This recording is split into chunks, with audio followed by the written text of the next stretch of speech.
s'intéresser à comment nous, on dit ces choses-là, à comment est-ce que nous parlons de toutes ces problématiques. Est-ce qu'on se dit en équipe, entre soignants et avec les patients, a un impact sur notre représentation de ces patients et sur leur propre représentation d'eux.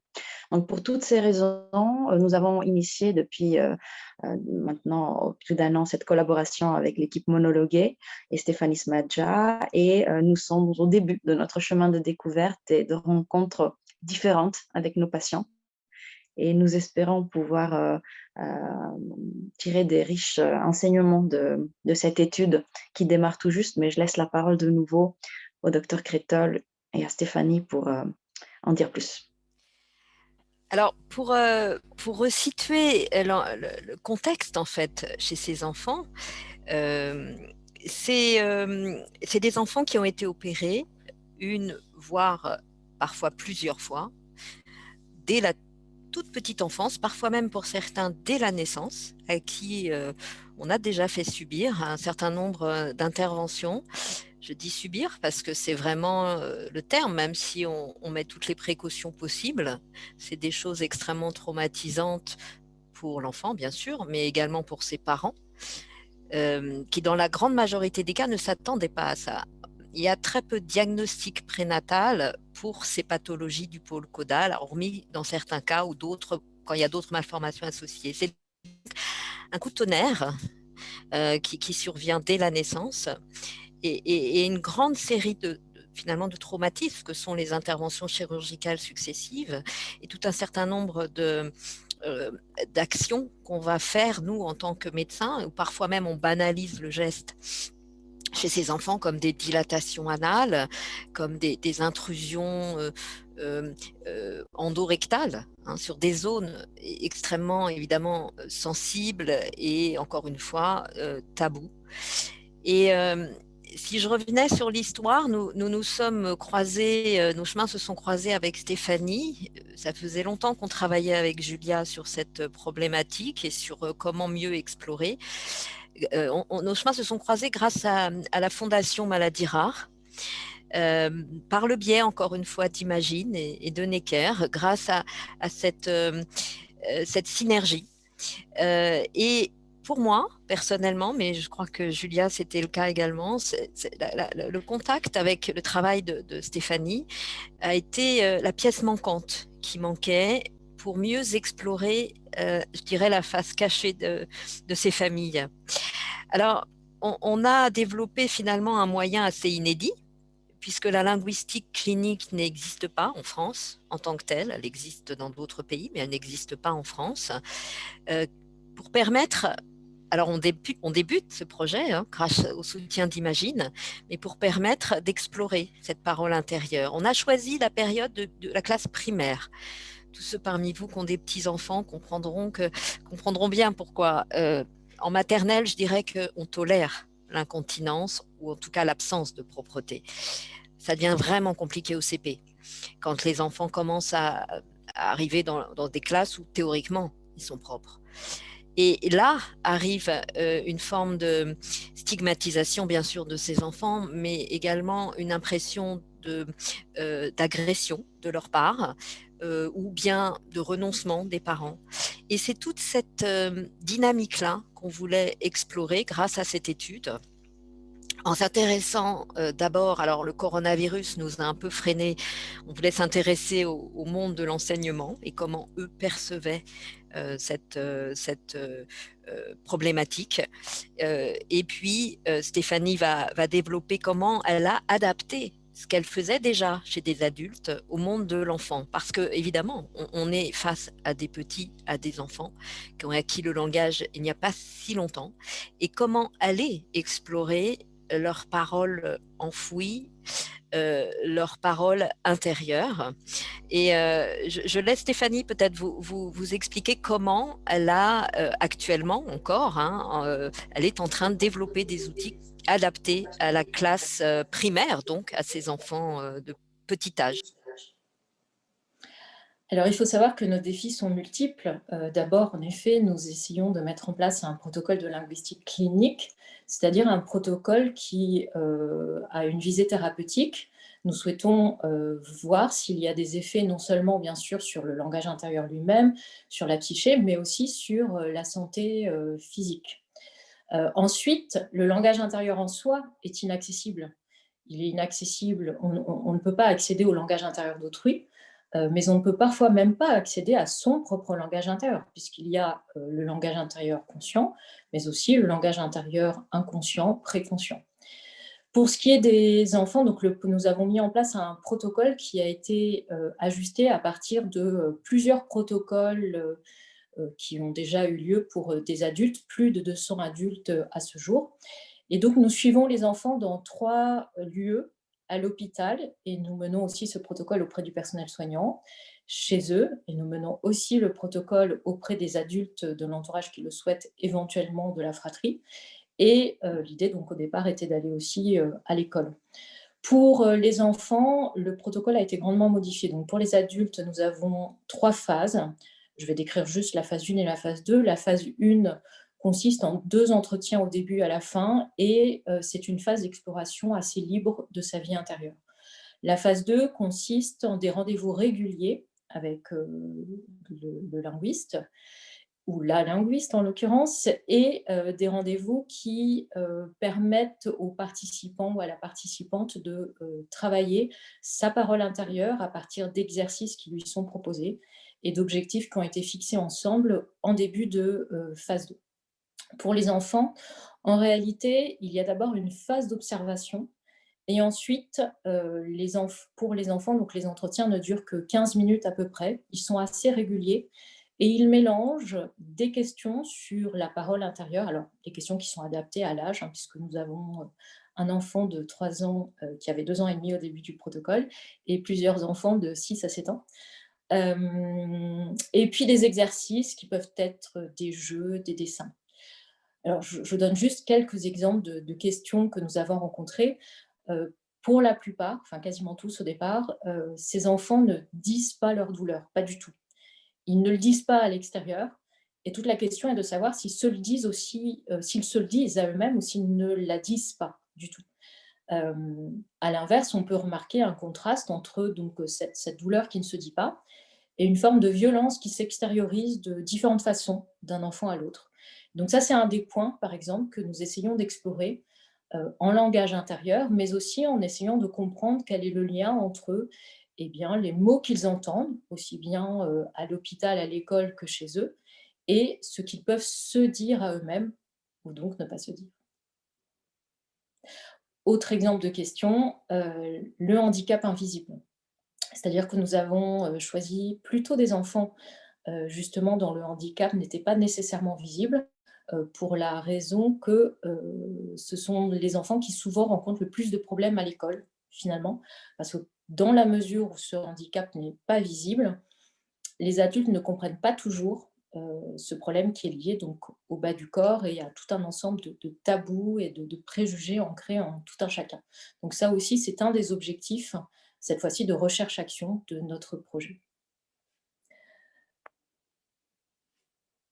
Pour finir, je vais juste ajouter quelques mots sur un autre aspect de ce projet. Donc, ce projet est un projet de recherche clinique, vous l'aurez compris, de recherche-action, je viens de l'évoquer, mais c'est aussi un projet de recherche-création, c'est-à-dire que nous avons plusieurs projets de création, un projet de fiction radiophonique en cours, des projets à venir de lecture de textes littéraires, de mise en voix plus précisément, un projet aussi de mosaïque pour une performance sur scène. Pourquoi tous ces projets de recherche-création? Notre idée, c'est que nous ne pouvons pas forcément parler à tout le monde en ne passant que par des conférences scientifiques, des présentations scientifiques ou des ouvrages scientifiques. Notre idée, c'est de proposer donc une création pour susciter un autre espace d'échange, d'autres émotions. Et je terminerai par là, c'est une autre des fonctions positives de la parole intérieure, la décharge émotionnelle.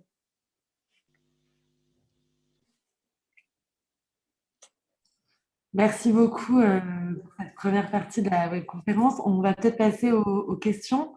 On a une première question de Christelle qui demande: bonjour, est-ce que la génétique permet également de rendre entre guillemets visible une condition invisible à tous et toutes? Alors, je vais peut-être répondre même si je ne suis pas généticienne, hein, mais alors, effectivement, on sort un peu du sujet là, mais il y a un large programme national pour aller justement tester sur le plan génétique des patients qui seraient éligibles à ces tests sur des différents critères et pour aller identifier un diagnostic d'ordre génétique, des diagnostics qu'ils n'auraient pas eu avec les moyens, on va dire, entre guillemets, de routine et standard. Et effectivement, je suis la première à militer, le mot est fort, hein, mais pour que, effectivement, le fait de décrire une malformation, de dire il y a une malformation de l'anus, une malformation de l'œsophage, est-ce que c'est en tant que tel un diagnostic? Je ne crois pas. En fait, c'est une description. Et donc, aller plus loin sur le plan génétique, c'est en effet le rendre peut-être un peu plus visible, en tout cas aux yeux de la personne déjà qui en est atteinte, de son entourage, et puis évidemment des acteurs sociaux, de toutes les aides auxquelles on peut prétendre quand on a une maladie qui porte un nom, alors que quand on a une maladie qui finalement ne s'appelle que malformation, eh ben finalement c'est moins résonnant, je dirais, sur le plan des aides qu'on peut avoir. Donc c'est une question qui n'est pas facile, je trouve, parce que c'est vrai que cette génétique, alors dans notre cas, les malformations anorectales, malheureusement, il y a un bon tiers, voire même un peu plus, hein, des patients qui n'ont pas vraiment véritablement de diagnostic génétique, mais une partie pour lesquelles nos généticiens, grâce d'ailleurs à l'Institut Imagine, avancent justement pour avoir accès à ces plateformes de séquençage au débit, d'avoir accès à des diagnostics de pointe pour permettre d'avoir un diagnostic plus précis et plus visible. Alors, à propos de génétique, j'aimerais souligner un point peu connu sur le langage intérieur et ajouter donc une question. Il faut savoir qu'il existe différentes modalités de langage intérieur, des modalités qui ont été étudiées par un médecin anthropologue fin 19e, début 20e qui s'appelle Georges Saint-Paul. Il les appelait, lui, des formules endophasiques et il repartait des types de Charcot pour les préciser. Par exemple, donc on peut entendre une voix dans sa tête. Tout à l'heure, pendant le silence qu'on a laissé, est-ce que vous avez entendu une voix dans votre tête? Mais on peut aussi, c'est plus rare, on peut aussi lire des mots dans sa tête. On peut voir s'écrire des mots. On peut ne pas avoir de mots du tout. On peut avoir une sensation de voix. On peut enfin avoir, enfin, ce sont quelques exemples ce qu'on appelle des pensées abstraites, c'est-à-dire des concepts qui ne passent pas par des mots. Alors l'un des exemples souvent donnés, ce sont les mathématiciens. Alors pas tous, hein, mais certains. La question est de savoir pourquoi. Est-ce qu'au départ, nous avons toutes ces modalités différentes de parole intérieure, alors qui parfois peuvent se mélanger, qui peuvent évoluer au cours d'une vie? Est-ce que le fondement de ces modalités est génétique? C'est une question. Et ensuite, Georges Saint-Paul proposait, donc fin 19e, début 20e, de créer des thérapies de rééducation pour changer de modalité, par exemple en cas d'aphasie. Et c'est une piste qui n'a jamais été explorée jusque-là, donc ça donne aussi un exemple concret de ce qu'on peut faire à partir du langage intérieur. Alors, merci beaucoup. On a une seconde question de Hélène qui demande y a-t-il des décalages de niveau de langage entre la parole intérieure et la parole classique? Alors, de niveau de langage, c'est-à-dire, enfin, il y aurait plusieurs réponses en fait à cette question. Certaines personnes ne se parlent pas comme elles parlent extérieurement, en effet, et il y a un contraste, parfois un écart assez grand. Il faut savoir donc qu'un psychologue russe qui s'appelle Vygotsky a formulé une hypothèse qui a prédominé longtemps, qui était que le langage intérieur était nécessairement abrégé, décousu, et donc à partir de là, inintelligible pour autrui.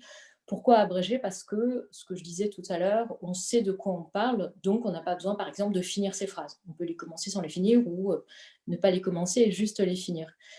C'est une hypothèse qu'il partage avec le philosophe Victor Heger, qui est le premier philosophe français à avoir écrit une monographie sur le langage intérieur.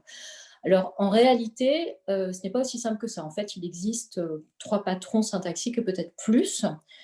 Certains, effectivement, se parlent en phrases courtes, souvent inachevées.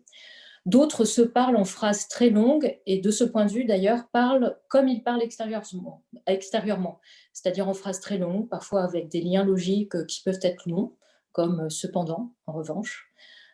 Et enfin, il existe un troisième patron qui est ce que j'appelle le flux sans phrase, c'est-à-dire que certains se parlent avec des mots qui ne forment pas des phrases, et donc il peut y avoir des silences d'ailleurs entre ces mots. Et entre ces trois patrons, je dirais qu'il existe ce qu'on appelle un continuum, c'est-à-dire qu'il y a des cas intermédiaires, et puis parfois on peut mélanger plusieurs patrons. Alors ce sont des patrons qui ont été extrêmement bien mis en scène là aussi par la littérature. D'accord, merci beaucoup. On va passer à la question suivante. Alors, toujours Christelle qui demande, est-ce que expliquer les mécanismes de la maladie permet de parler différemment d'une maladie et de lever des tabous? Je vais peut-être prendre la parole Ouais. pour évoquer cette question parce elle renvoie directement à la question de la représentation que l'on a et qui est véhiculée par les mots qu'on porte, qu'on utilise. C'était vraiment le point de départ de notre réflexion et ce qui a fait que la rencontre avec l'équipe monologuée a semblé parfaite. La façon dont on dit les choses à l'autre et à soi-même a une influence sur la représentation de ces choses-là.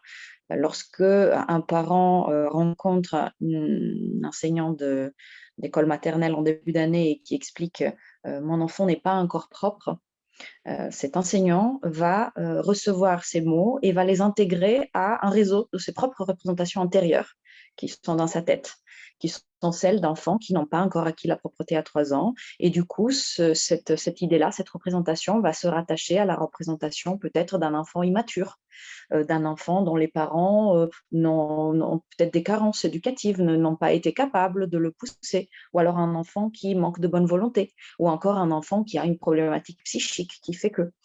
Et ça, c'est valable pour tout.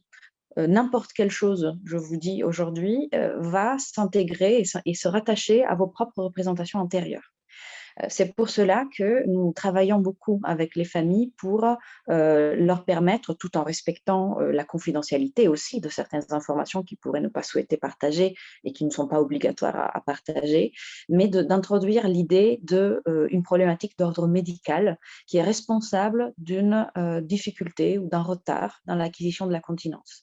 Et d'expliquer parfois qu'il y a des mécanismes de capacité de sentir les selles dans son ventre lorsqu'elles vont s'approcher de la sortie, et aussi de la capacité à retenir et à expulser ces selles qui sont perturbées chez nos patients.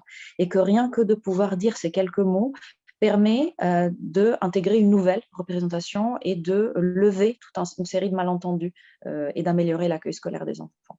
Ce qui est plus particulier encore, c'est que le fait de pouvoir dire les choses de cette façon influe aussi beaucoup sur la représentation de soi que l'on a. Nous, on croit savoir, on croit connaître. L'enfant, évidemment, il se connaît lui-même, mais la façon dont on lui parle de lui-même, la façon dont on lui dit les choses et dont on lui parle de sa maladie va aussi avoir une influence sur sa représentation de lui.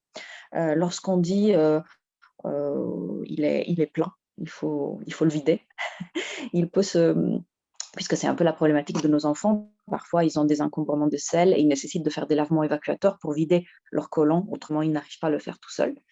Mais lorsqu'on parle rapidement, parfois on peut dire voilà, il est plein, il faut le vider.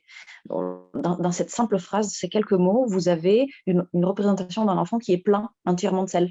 Ce n'est pas son côlon qui est plein, c'est l'enfant lui-même. Et lorsqu'on dit il faut le vider, il faut le vider de tous ses contenus, c'est une image là aussi qui ne colle pas à la réalité. Et plus encore, qui plus est, c'est une phrase où le sujet de la phrase n'est pas l'enfant.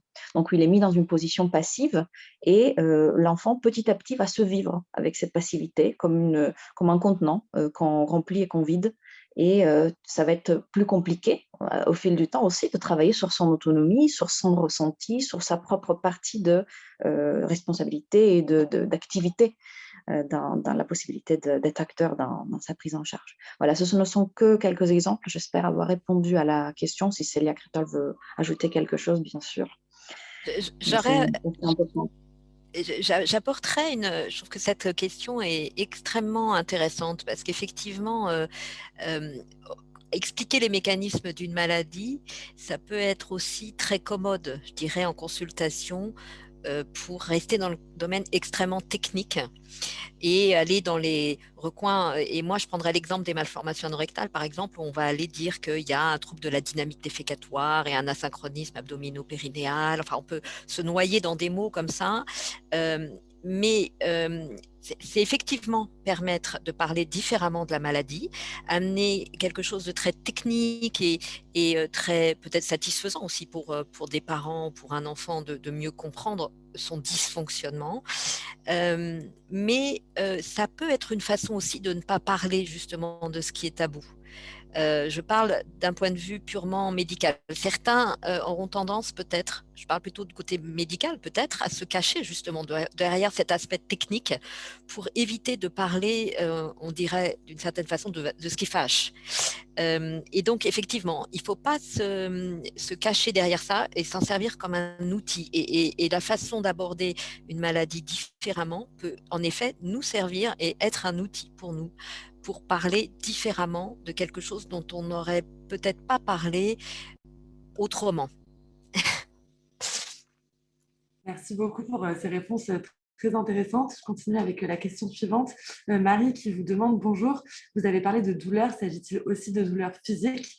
Jamais cela n'a été évoqué par le chirurgien de mon enfant de 3 ans, entre parenthèses, depuis la fin des interventions chirurgicales.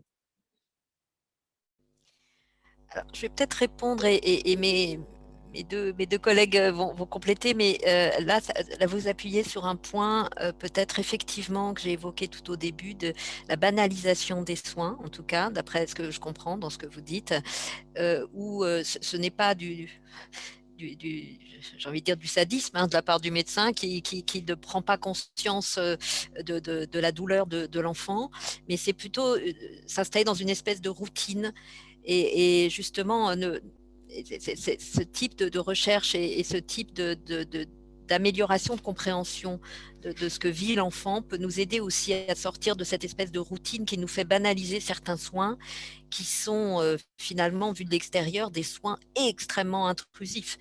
Et je peux comprendre, moi, en étant à la place de ce soignant, comment on peut banaliser le soin et dire mais non, mais finalement, ça ne fait pas mal. Et arriver à mieux comprendre autrement le ressenti de l'enfant, ça peut aider aussi pour le praticien, j'entends. Hein. Et Stéphanie, vous parlait de cet aspect, on fait le protocole, hein, Julia et moi, pour arriver aussi à prendre de la distance par rapport à nos phrases et à ce qu'on dit. Il est plein, et mais non, ça fait pas mal. Et je laisse Stéphanie compléter peut-être. Oui, c'est vrai qu'on a parlé de douleur, mais effectivement, le projet concerne d'abord la douleur physique et ensuite la douleur et la souffrance en général. Il faut savoir que, comme je le disais, certains enfants vraiment ne parlent pas du tout, mais absolument pas de la douleur, enfin en tout cas des douleurs liées à leur malformation anorectale rare ou aux séquelles de cette malformation. Et il se trouve que très probablement, les émotions, les perceptions, les sensations sont extrêmement liées au langage intérieur. C'est-à-dire qu'il est possible qu'en l'absence de mots intérieurs pour le dire, on ne sache même pas, par exemple, qu'on vit telle émotion ou peut-être qu'on perçoit telle sensation. Et certains enfants parlent à ce point tellement peu de leur douleur physique qu'on peut parfois se demander si justement, en l'absence d'un mot intérieur pour dire cette douleur, on peut se demander comment ils la vivent et si ils la vivent. Je vais également rajouter un mot, puisque dans ma consultation, les enfants peuvent évoquer la question de la douleur, parfois, pas tous. Il ne s'agit pas d'une douleur chronique, on va dire, c'est plutôt lié tout banalement à l'encombrement des selles et au lavement dans les situations effectivement d'encombrement majeur. L'évacuation des selles peut être douloureuse, mais comme pour tout un chacun. L'enfant évoque plus facilement la douleur physique d'ailleurs que la douleur psychique. La douleur psychique peut prendre parfois des formes plus type j'en ai marre. une douleur exprimée comme ça, timidement, on va dire. Parfois, la douleur physique est évoquée et on a l'impression que c'est la seule façon de mettre en mot, de rendre visible et de rendre entendable pour l'autre la douleur psychique.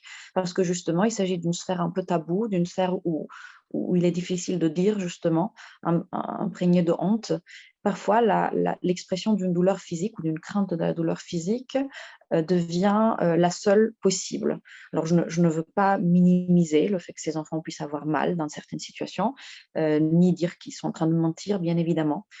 Celle-ci est à ce moment-là leur réalité psychique. C'est la façon dont ils arrivent à dire qu'ils se sentent mal, de dire j'ai mal.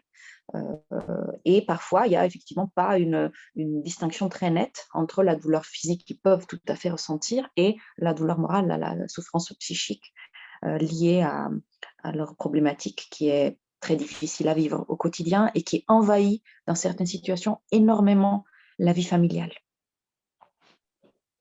Merci beaucoup. On a une autre question de Mélanie qui dit « Bonjour, je suis maman d'un petit garçon de 19 mois atteint d'une MAR.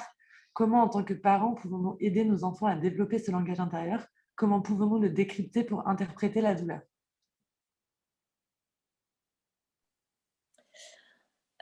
Alors, il se trouve qu'il y a une réponse, c'est une question de circonstance, une piste de réponse à cette question va bientôt être publiée, d'ailleurs financée par l'Institut Imagine, un essai grand public que j'ai écrit sur le langage intérieur, qui résume un peu un ensemble de recherches sur le sujet et qui permet, je l'espère, va permettre, je l'espère, à tout un chacun de comprendre ce qu'est le langage intérieur pour soi et de pouvoir éventuellement effectivement l'expliquer à des enfants. Donc ça, c'est un premier point. Et puis un deuxième point, venez participer au protocole. Merci beaucoup. Une autre question de Célia Cardozo. Bonjour, ma fille a parlé très tôt de manière très structurée. Cela peut-il être lié à son vécu traumatique, un peu comme un moyen d'échapper à son corps par la parole? Je prends la parole parce que ça me semble plus une question sur le versant psy. C'est difficile de répondre de façon claire et sûre à une question comme celle-ci. Les enfants sont très différents dans leur appropriation du langage, dans leur investissement du langage. Il existe parfois certains enfants qui ont une hypermaturité qui, du fait de leur vécu et de leur expérience, vont se développer sur certains aspects, sur certains versants plus rapidement que les autres enfants du même âge. Mais ce n'est pas une fatalité, ce n'est pas universel. Votre enfant a probablement été très rapidement séduit par le langage, a baigné dans le langage et dans la rencontre interactive. Le langage a été un outil très rapidement investi. Je ne suis pas sûre qu'on puisse forcément faire des liens de cause à effet, mais c'est important de se dire que le langage est un outil très important, un outil dans la vie de tous les jours et dans l'expression des choses qu'on ressent.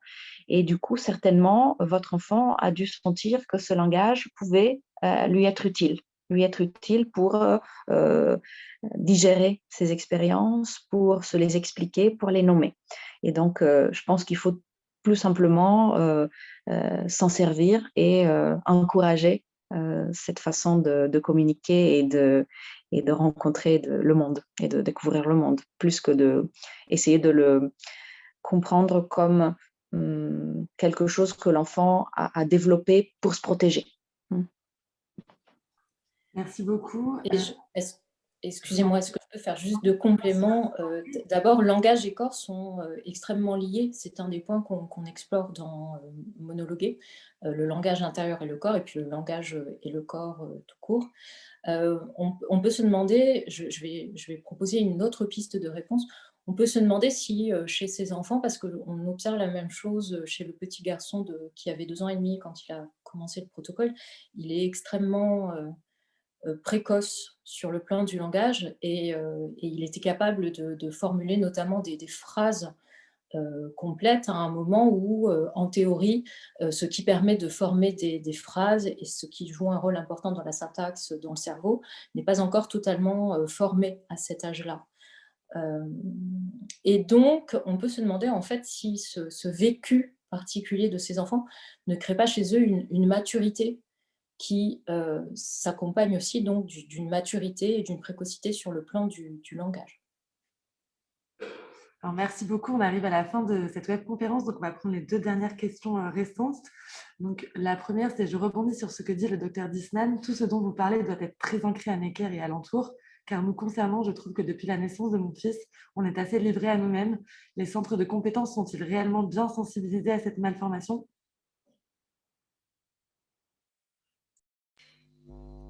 On a un réseau qui fonctionne bien, en tout cas dans ma REP, avec la chirurgie pédiatrique est un petit monde, on se connaît tous.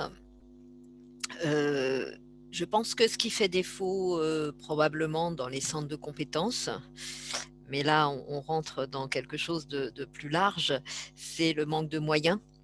Qui leur permettrait effectivement d'avoir un clone de Julia Disnan, ce dont tout le monde rêve.